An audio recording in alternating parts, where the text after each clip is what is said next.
عليكم ورحمة الله.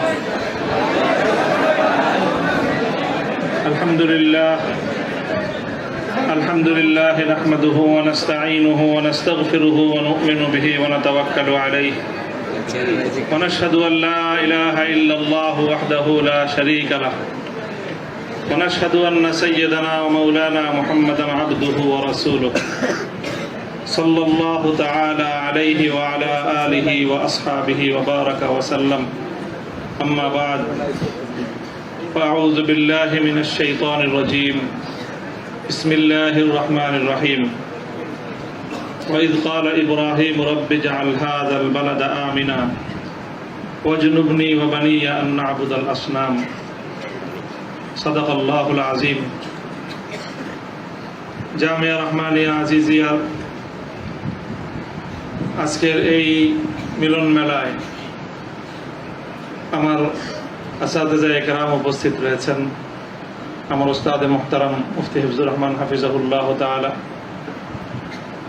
আমার অভিভাবক জামিয়ার সুনামধন্য প্রিন্সিপাল আল্লামা মাহফুজুল হক হাফিজাহুল্লাহ,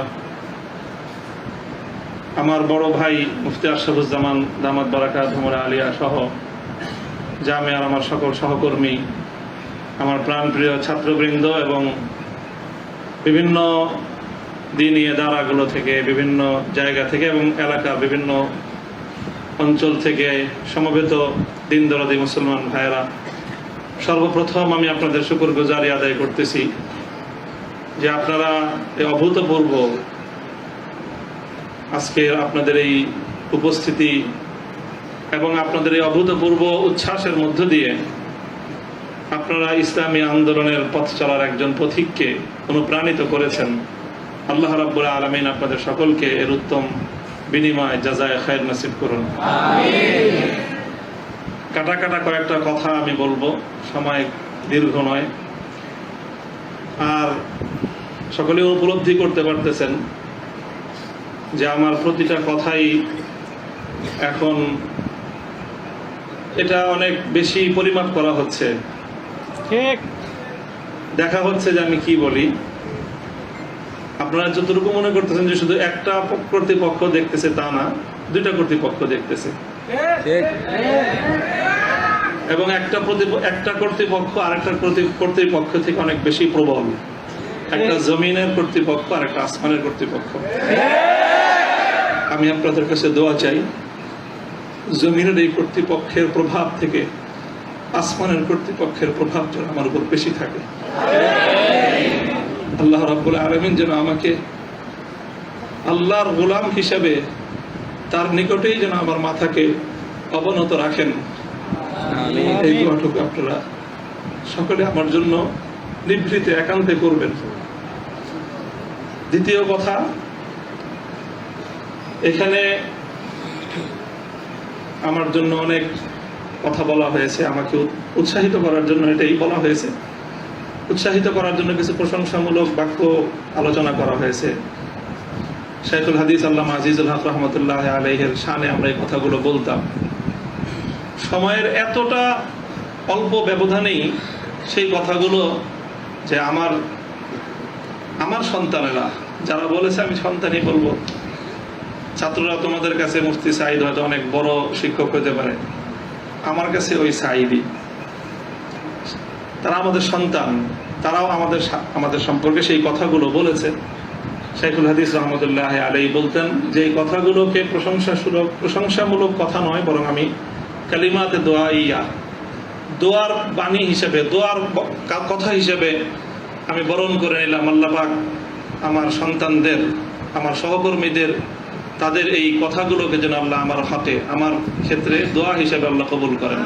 আমিন। এই কথার মধ্যে একটা কথা এসেছে, সেটা হলো প্রতি ফোঁটা জুলুমের প্রতিশোধ গ্রহণ করার কথা। আমি এই কথাটা একদিকে প্রত্যাখ্যানও করি, আবার আরেকদিকে সমর্থনও করি। প্রত্যাখ্যান করি এইভাবে যে এটা যাদের আদর্শ অনুসরণে আমাদের এই জুলুমকে বরণ করা, আমাদের এই কারাভোগ, আমাদের এই কারাবরণ, আমরা এই শব্দগুলি বেশি বলি। কি বললাম? কারাভোগ, কারাবরণ। কারা নির্যাতন তো বলবো যত কম বলা যায়। কারা নির্যাতন নয়, আসলে তো এটা কারা বরণ। আমরা তো জেনে বুঝেই এই পথে পা বাড়িয়েছি। কেউ যদি মনে করে থাকে যে আমরা জানি না, তাহলে এটা তাদের মিস ইনফরমেশন। আমরা জানি আমাদের এই পথে চলতে গেলে এই পথটা কুসুমাস্তীর্ণ নয়। এ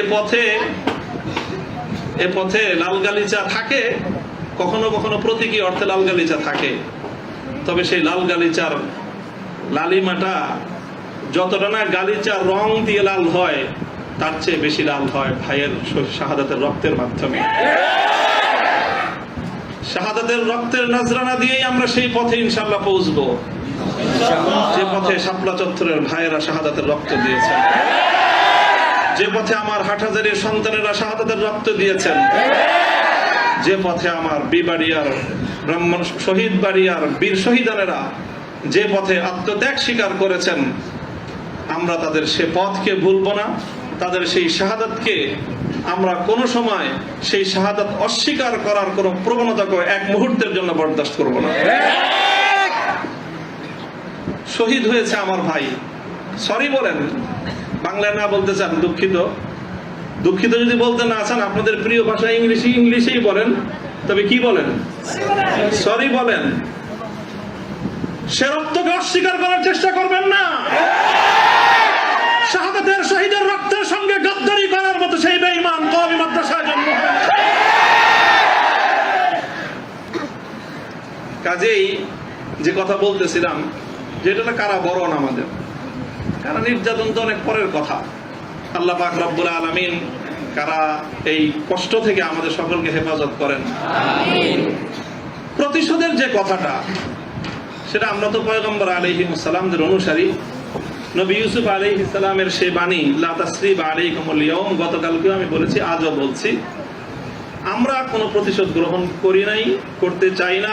করার প্রবণতা কখনো যদি আমাদের মন থেকে উদ্গত হয়, সেটা হলো ইন্নামা যালিকা মিন্নি ওয়া মিনাশ শাইতান। শয়তানের প্ররোচনায় কখনো হয়তো আমরা ব্যক্তিগত আক্রোশে প্রতিশোধের কথা বলে থাকতে পারি, কিন্তু আমরা প্রতিশোধ পরায়ণ নই, এটা মূল কথা। এই হিসাবে আমি প্রতিশোধের এই শব্দকে প্রত্যাখ্যান করলাম। তবে অন্য আরেক অর্থে আমি প্রতিশোধের শব্দকে সমর্থন করছি। শুধু সমর্থন নয়, বরং আমি আমার পুনর্ব্যক্ত করছি যে আমরা প্রতিশোধ নিব।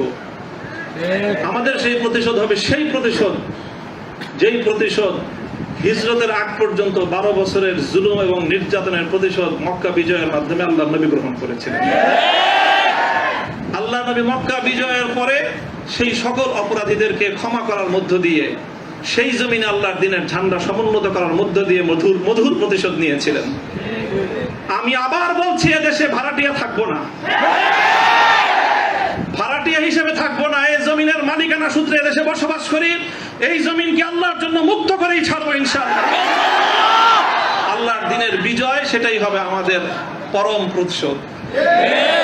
এবং যারা আমাদেরকে শত্রু ভেবে আমাদেরকে নিঃশেষ করার চেষ্টা করেছে, অপমান করার চেষ্টা করেছে, আমরা তাদেরকে সম্মানিত করে প্রতিশোধ দেব।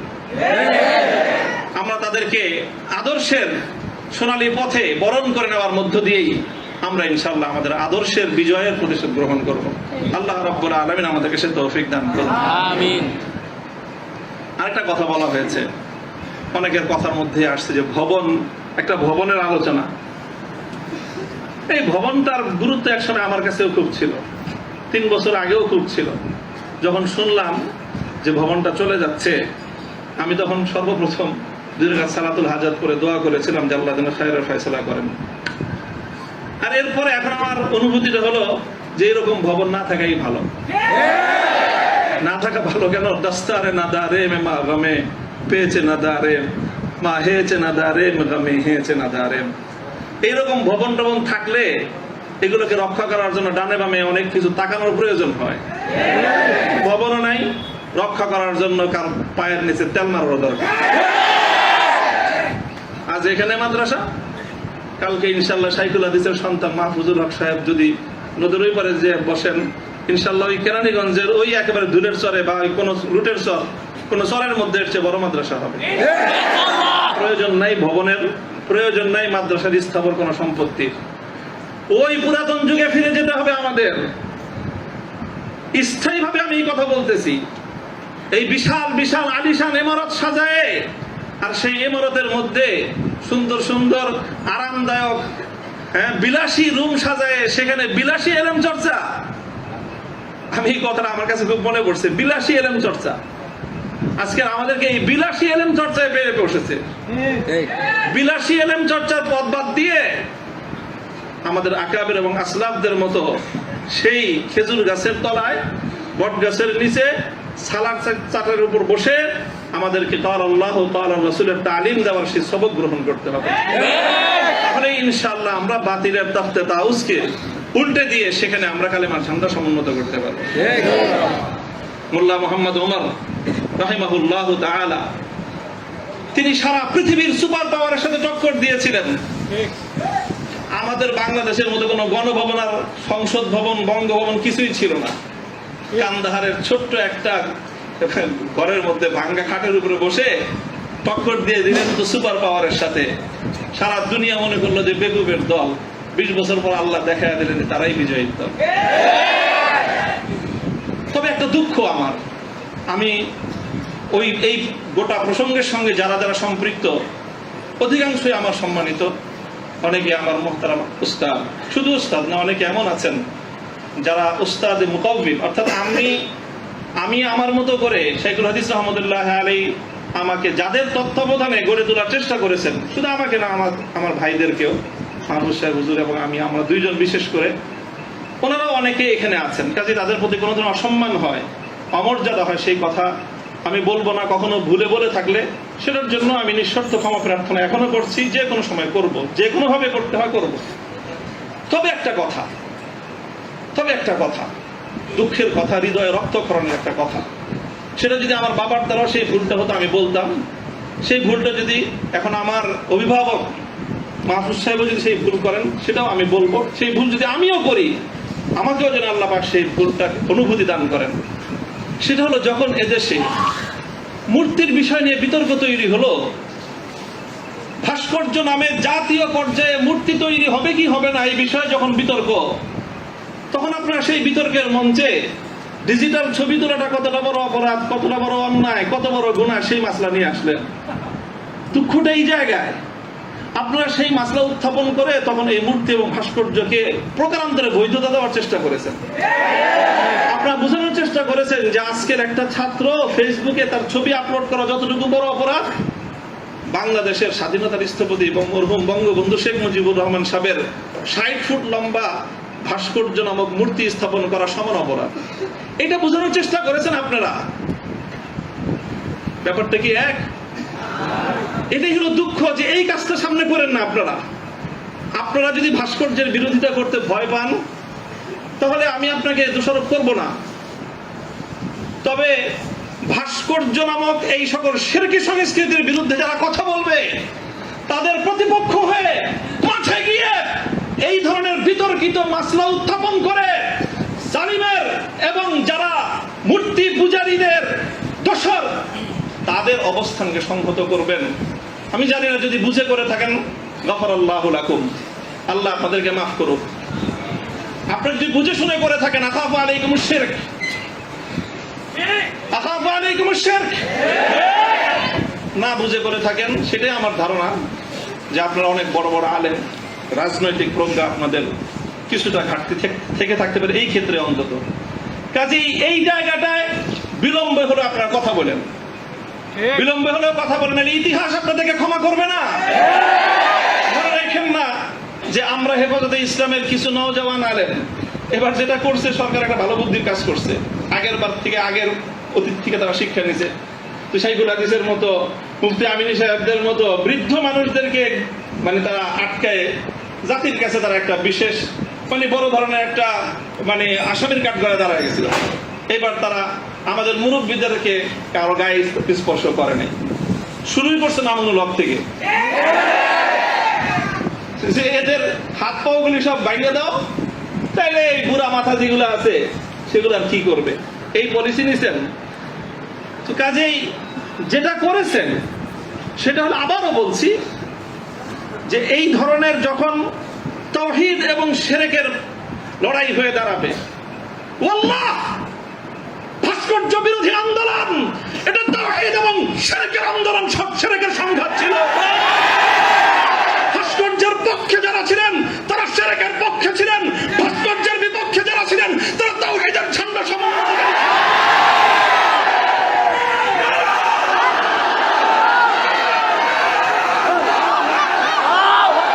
আপনারা শুনেন, আবারও বলছি, ভাস্কর্যের পক্ষ বিপক্ষের এই লড়াইকে একজন মরহুম মুসলিম নেতা, মরহুম বঙ্গবন্ধু শেখ মুজিবুর রহমান সাহেবের ব্যক্তিত্বকে মাঝখানে এনে বিষয়টাকে ভিন্ন রং দেওয়ার চেষ্টা করা হয়েছিল। আমরা তখনও বলেছি, আজও বলি, ভবিষ্যতেও বলবো, ভাস্কর্য এটা বঙ্গবন্ধু শেখ মুজিবুর রহমান সাহেবের, শহীদ প্রেসিডেন্ট জিয়াউর রহমান সাহেবের, সেটার আমরা কোনো পার্থক্য করি নাই। আমি একথাও বলেছি, ভাস্কর্য যদি স্বয়ং আমাদের মুসলিম জাতির পিতা খলিল ইব্রাহিম আলাইহিস সালামের হয়, তাহলে সেই ভাস্কর্যের সাথে কি আচরণ করতে হয় মুহাম্মদুর রাসূলুল্লাহ শিখিয়ে দিয়ে গেছেন। আল্লাহ রাসূল সাল্লাল্লাহু আলাইহি ওয়াসাল্লাম মক্কা বিজয়ের দিন বাইতুল্লাহ থেকে যেই মূর্তিগুলো বের করেছিলেন, যেই ভাস্কর্যগুলো বের করেছিলেন, তার মধ্যে তো একটা ছিল ইব্রাহিম আলাইহিস সালামের মূর্তি। কি বলেছিলেন? কাতালাহুমুল্লাহ, আল্লাহ পাক এই মক্কাবাসীদেরকে ধ্বংস করুক, তারা খলিল ইব্রাহিম আলাইহিস সালাতু ওয়াস সালামের মূর্তি তৈরি করেছে। আমাদের কথা আপনাদের পছন্দ হলো না, আমি বললাম যে ভাস্কর্য বানায়েন না, এটা বানালে বঙ্গবন্ধু যদি মুসলিম হয়ে মারা গিয়ে থাকেন কবরে তার শাস্তি হবে। তো আপনারা মনে করলেন আমরা বঙ্গবন্ধুর বিরুদ্ধে বললাম, আসলে বলি নাই বিরুদ্ধে। তিনি যদি, আবারও বলছি, যদি আল্লাহ তাকে ইমানের সাথে খাতেমা দিয়ে থাকেন, আমি জানি না তার কি অবস্থায় মৃত্যু হয়েছে, সেটা কেউ বলতে পারবে না, তাহলে তার ভাস্কর্য, তার মূর্তি তৈরি করাটা এটা তার সঙ্গে চরম বিশ্বাসঘাতকতা। সর্বশেষ কথা হলো এই, খলিল ইব্রাহিম আলাইহিস সালাতু ওয়াস সালামকে যখন এই মূর্তি বিরোধী আন্দোলনের, মূর্তি বিরোধী কার্যক্রমের পরিণামে নমরুদ কি করেছিল? অগ্নিকুণ্ডে নিক্ষেপ করেছিল। এটা সবাই জানি আমরা, কিন্তু অগ্নিকুণ্ডে নিক্ষেপ করাটা এটা নমরুদের প্রধান শাস্তি ছিল না। নমরুদ ইব্রাহিম আলাইহিস সালাম থেকে যে প্রতিশোধটা গ্রহণ করেছিল সেটা কিন্তু প্রধান এটা ছিল না যে নাকি কি করেছে, আগুনে নিক্ষেপ করেছে। আরে খলিল ইব্রাহিম কি আগুনে নিক্ষেপ করে আর কি প্রতিশোধ নিবে? যে বেটা তার প্রাণাধিক প্রিয় সুপুত্রকে আল্লাহর জন্য হাসি মুখে কোরবানি করতে চায়, তার নিজের জীবনের দাম তার কাছে আর কতটুকু, তারে কি মারবে আর কি জ্বালাবে? সবচেয়ে বড় যে জঘন্য কাজটা নমরুদ করেছিল সেটা হলো ইব্রাহিম আলাইহিস সালাতু ওয়াস সালামকে অগ্নিকুণ্ডে নিক্ষেপ করার আগে ওনাকে বিবস্ত্র করে ফেলেছিল, ওনার সারা শরীর থেকে কাপড় খুলে ফেলেছিল, বাংলায় বুঝেন নাই, উলঙ্গ করেছিল। আল্লাহ পাক রব্বুল আলামিন ইব্রাহিম আলাইহিস সালামকে এর জন্য একটা পুরস্কার দিবেন। সেই পুরস্কারটা আল্লাহর নবী বলেছেন, আউয়ালু মান ইউকসা ইয়াউমাল কিয়ামাতি ইব্রাহিম খলিলুল্লাহ। ও ইব্রাহিম, মূর্তির বিরুদ্ধাচরণ করার কারণে মূর্তি পূজারীরা তোমার শরীর থেকে সম্মানের আবরুর কাপড় খুলে নিয়েছে। কিয়ামতের দিন যখন সমস্ত মানুষ বিবস্ত্র থাকবে, সর্বপ্রথম আমি তুমি ইব্রাহিম খলিলকে কাপড় পরায়ে সমস্ত মানুষের সামনে সম্মানিত করব।